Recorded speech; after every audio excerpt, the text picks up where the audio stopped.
Neste vídeo da Universidade de Estudos Avançados, na seção Perguntas e Respostas, vamos conversar sobre as frequências presentes tanto neste orbe como fora dele, e vamos procurar entender como elas funcionam.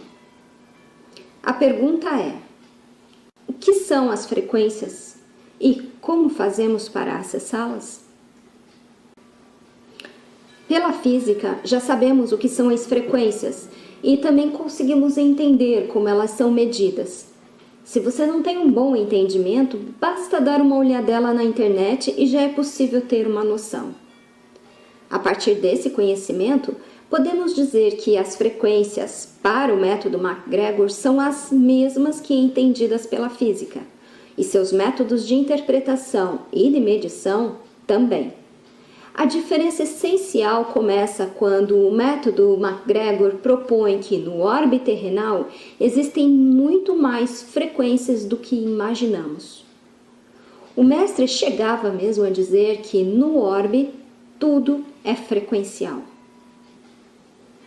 Muitas coisas deixam frequências no universo. Nossa fala deixa frequências e também todos os sons, como a música, por exemplo.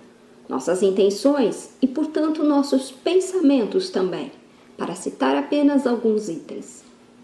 Tudo aquilo que de alguma forma vibra produz ondas, e estas ondas são frequenciais.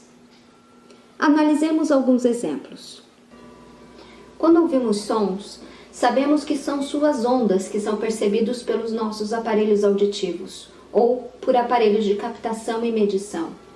Estas ondas vibram e sua vibração é percebida. É bem notório um exemplo de um koan que o mestre usava de ilustração. O koan pergunta: qual é o som de uma mão batendo vento? Duas mãos produzem um som que todos conhecemos. E se batermos apenas uma mão? Somos imediatamente levados a dizer que não produz som algum. Porém, aguarde e vamos um pouco mais longe. Estamos a 100 km de distância em uma floresta. E nesta floresta rola uma enorme pedra de sua encosta, levando outras pedras e árvores consigo. Você, que está a 100 km, ouviu o ruído? Por causa disso, de não ter ouvido, pode afirmar que não houve ruído? E pode afirmar que houve? Este ruído, este estrondo, produziu frequência a qual marcou o evento. E esta frequência pode ser captada. O mestre fez várias vezes essa questão. Quando não vemos algo, esta coisa existe?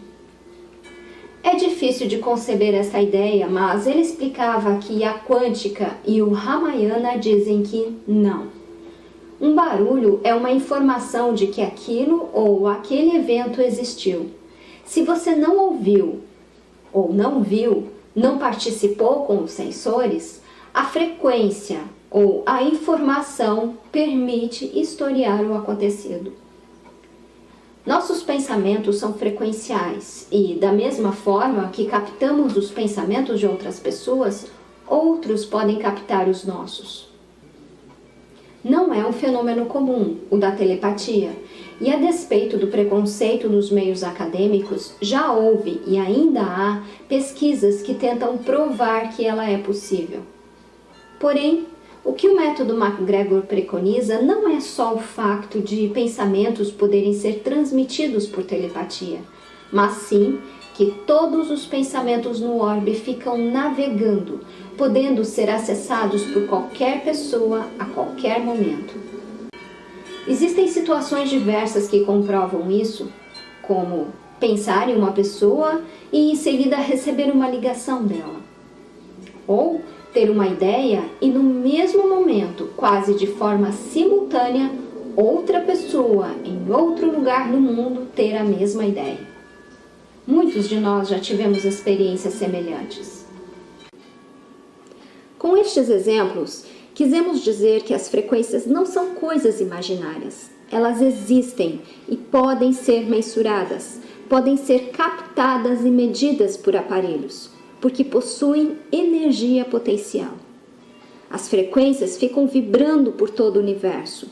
Elas formam como que registros de coisas passadas, de imaginações a acontecimentos, de sons produzidos durante décadas a pensamentos.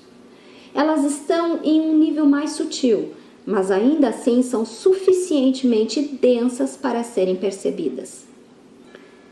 Entendemos que tudo é frequencial neste orbe e fora dele, dentro da bolha, como vimos em outro vídeo, que essas frequências estão em ondas e possuem comprimentos de ondas variados e que vibram. Agora, como é que captamos uma determinada frequência? Vejamos aqui um exemplo que vai deixar essa questão bem clara. Este exemplo foi usado inúmeras vezes pelo mestre. Estamos usando um rádio analógico igual ou semelhante como era antigamente. A sintonia é feita movendo-se o dial até encontrar a frequência desejada.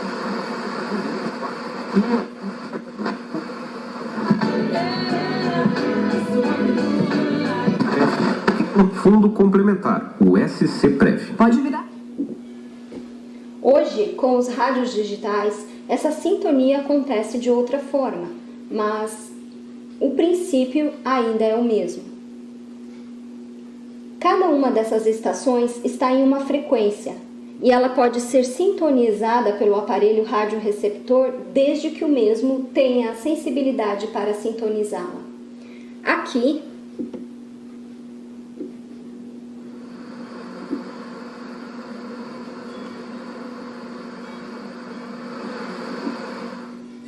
não sintonizamos nenhuma frequência específica de uma emissora, portanto, não há informação a ser passada. O mesmo podemos observar nas TVs. Quando não há canal sintonizado, a chamada estática, a única informação é a radiação de fundo. Estes chuviscos, como são chamados, o mestre chamou de chuvas quânticas, de bombardeamento quântico de neutrinos que também atingem o corpo humano e todo o nosso universo. A mente é uma função da máquina encefálica.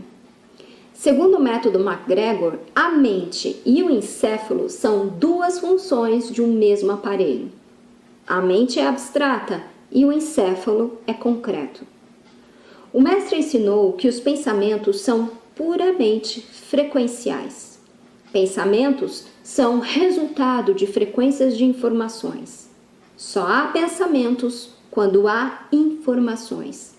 Por extensão, ele passou a ensinar que deveríamos eliminar a mente, porque ela é apenas um estado das frequências. E não esquecemos que todas as frequências são tridimensionais. É sabido que toda ação produz uma reação.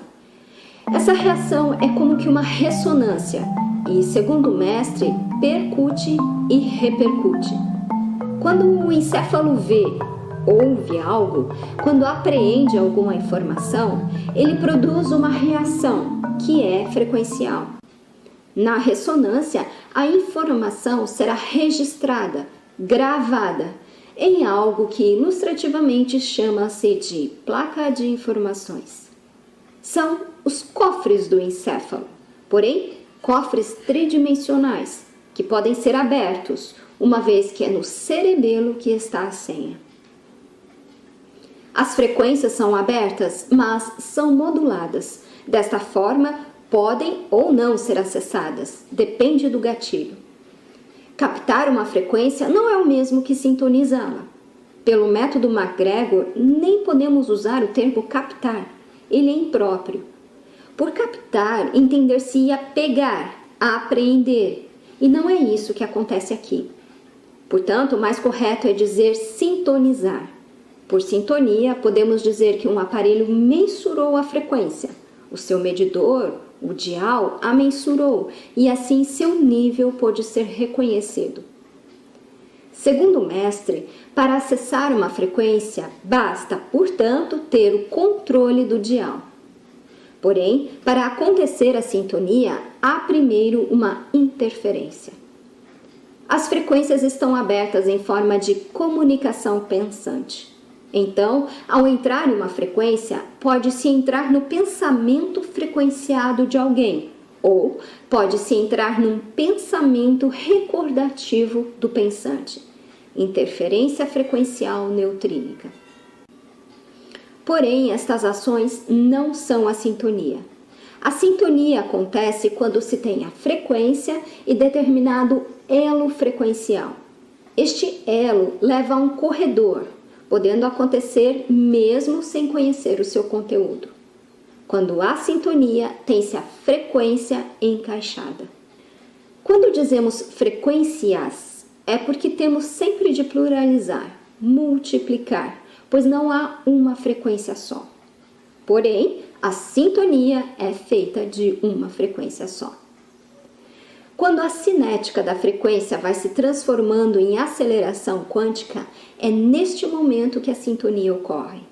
Entra-se no corredor das frequências, percebe-se e recebe-se a influência, e então sintoniza-se. Este processo é também chamado por várias filosofias e religiões de interferência, incorporação, canalização e channeling. Também já foi confundido com intuição.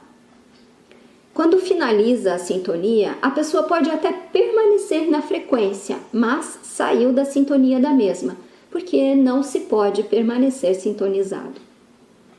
Para deixar mais explicado, o mestre disse que as frequências são abertas, enquanto a sintonia é fechada. Estão abertas ao ponto de serem acessadas. É importante lembrar ainda que, apesar de as frequências estarem abertas para todos, depende de um grau de entendimento para a sintonia. Neste ponto, percebe-se que o receptor é a chave.